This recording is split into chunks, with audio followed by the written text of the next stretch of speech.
What's going on, guys? So today I want to talk about resellers. Now, the reason why I'm bringing this up is because in the last couple of months I've been seeing a few people on Instagram accusing each other of being resellers.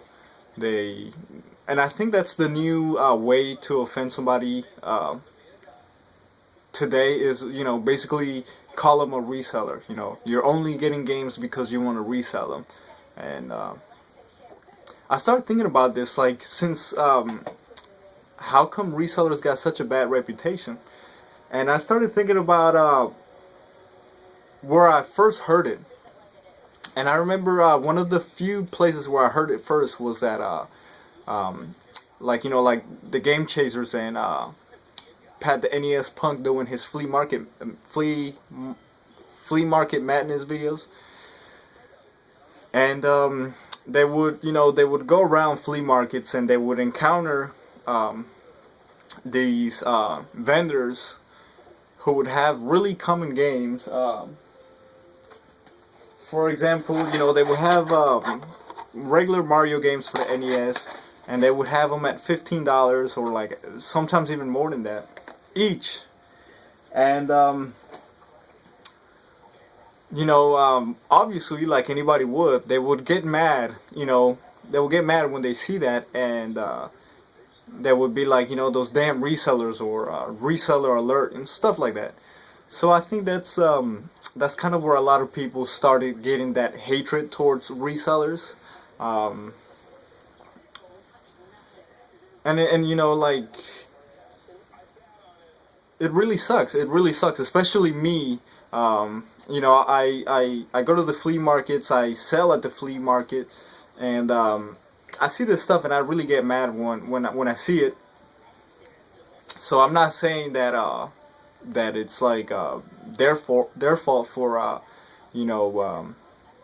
resellers getting a bad name, but I think a lot of people watch their videos and they get that idea that all resellers are bad. So now all of a sudden, if you're trying to sell a game, for example, you put your double copies on Instagram, and you want to get rid of them, and somebody will go in there and they'll be like, "Oh, you're a reseller, blah blah blah," all this. So I think that's pretty stupid.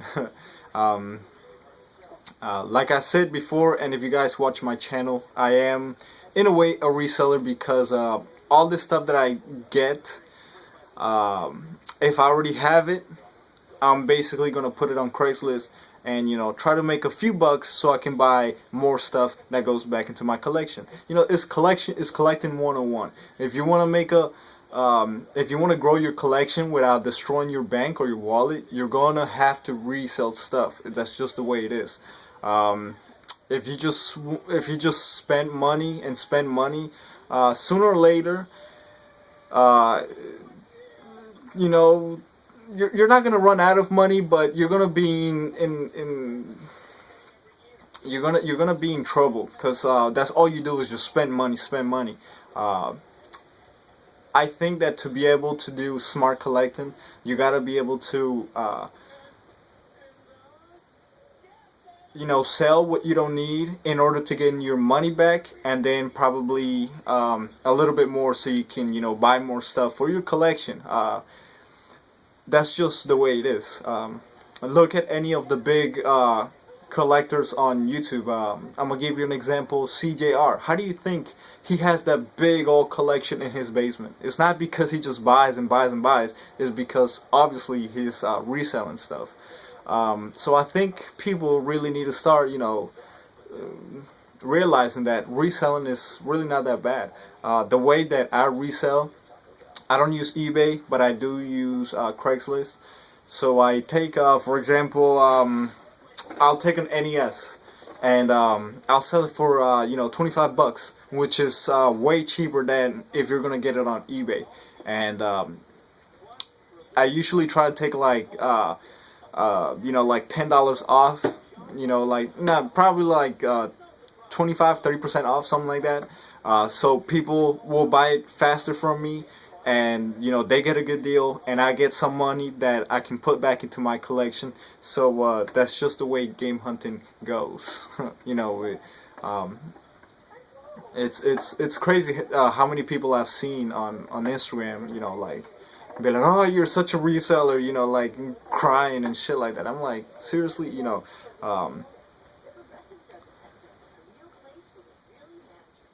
Another reason why you should probably resell, if you don't already, because I always think about, you know, the future. You know, what would ever happen if I gotta move away, you know, to a different place, different state, something like that. And for some reason, you know, I can't take all this stuff with me, and I need to find a good, you know, a good place for it.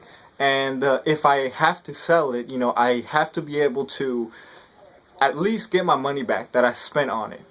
So that's another reason why you should probably consider reselling some of your copies that you got.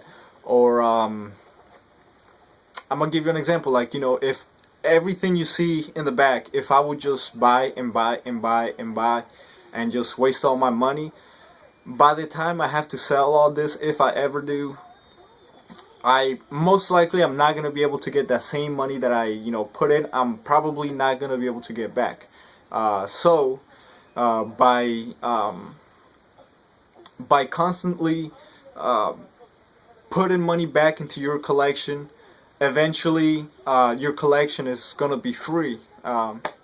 Like I mentioned this in so many of my videos, most of the stuff that you see back here, really no money has come out of my pocket. It's all like from reselling. You know, I get a lot of games, I'll take a couple that I need and I sell the rest, and then I get my money back and then some that I spent on that lot, so I can buy 2 more lots, and then I'll take whatever games I need from there and sell them off. So eventually you're not really wasting any money, and your collection is at the end being free. So that's something to think about. I know a lot of people got mixed opinions on this, and I would like to hear your, you know, your argument. If you got, you know, any reasons why reselling is bad, or you know, feel free to let me know down in the comments below. I really want to hear this. And what else? I know, for example, Scott from Video Game Sellers. He's one of those resellers that actually gives good deals to people. So that's kind of what I aim towards to be, you know, giving people deals so they can come back to me, even trade with me and stuff like that. And I get rid of stuff faster, and I get more stuff in for my collection. So I think that's probably it. That's really what I wanted to get off my chest. It really, I think it was last week when I saw this one person, like, they had like a 28 comment fight on their picture, or one of their picture, because one of them was trying to sell something that was a copy, and the other person came on calling him, you fucking reseller, and all this bullshit. So I think that's it. Another reason too is, you know, if you resell all this stuff, all your copies and stuff, at a cheaper price, or, you know, you're a good reseller, that's basically gonna take the prices from the bad resellers, for the overpriced resellers. You're gonna make their prices come down. So, for example, if you put in on Craigslist, if you put in an NES system for 25 bucks, and all the other resellers have it for like $60, they're gonna be forced to take their, you know, prices down, because you're constantly putting NES consoles for 25 bucks. So you're kind of helping out the community in a way. So it's a win-win for everybody. I don't really see that many setbacks. Of course, there's probably some, just like in any argument or whatever. But I think that's about it. If you guys got any questions, if you guys want to, you know, if you guys got different opinions, let me know down below. I'm interested in seeing what you got to say. And I think that does it for this first episode of, you know, gaming topics with the general. So that's it, everybody. Peace out.